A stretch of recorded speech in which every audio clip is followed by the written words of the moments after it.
সমুদ্রের মাঝখানে এক জাহাজ প্রচণ্ড ঝড়ের মধ্যে পড়ে লণ্ডভণ্ড হয়ে গেল। সেই জাহাজের বেঁচে যাওয়া এক যাত্রী ভাসতে ভাসতে এক নির্জন দ্বীপে এসে পৌঁছাল।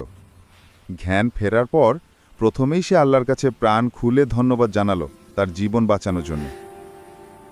প্রতিদিন সে দ্বীপের তীরে এসে বসে থাকত, যদি কোনো জাহাজ সেদিকে আসে এই আশায়, কিন্তু প্রতিদিনই তাকে হতাশ হয়ে ফিরে আসতে হতো। এরই মধ্যে সে সমুদ্র তীরে তার জন্য একটা ছোট ঘর তৈরি করে ফেলল। সমুদ্রের মাছ ধরে এবং বন থেকে ফলমূল শিকারে সে বেঁচে থাকল। এরই মধ্যে সে একদিন খাবারের খোঁজে বনের মধ্যে গেল। বন থেকে সে যখন ফিরে এলো তখন দেখল যে তার রান্না করার চুলা থেকে আগুন লেগে পুরো ঘরটিই ছাই হয়ে গিয়েছে এবং তার কালো ধোঁয়ায় আকাশ ভরে গিয়েছে। লোকটি চিৎকার করে উঠল, হায় আল্লাহ, তুমি আমার ভাগ্যে এটাও রেখেছিলে। পরদিন সকালে এক জাহাজের আওয়াজে তার ঘুম ভাঙল। জাহাজটি সেই দ্বীপের দিকে তাকে উদ্ধার করার জন্যই আসছিল। সে অবাক হয়ে বলল, তোমরা কিভাবে জানলে যে আমি এখানে আটকা পড়ে আছি? জাহাজের ক্যাপ্টেন জানালো, তোমার জ্বালানো ধোঁয়ার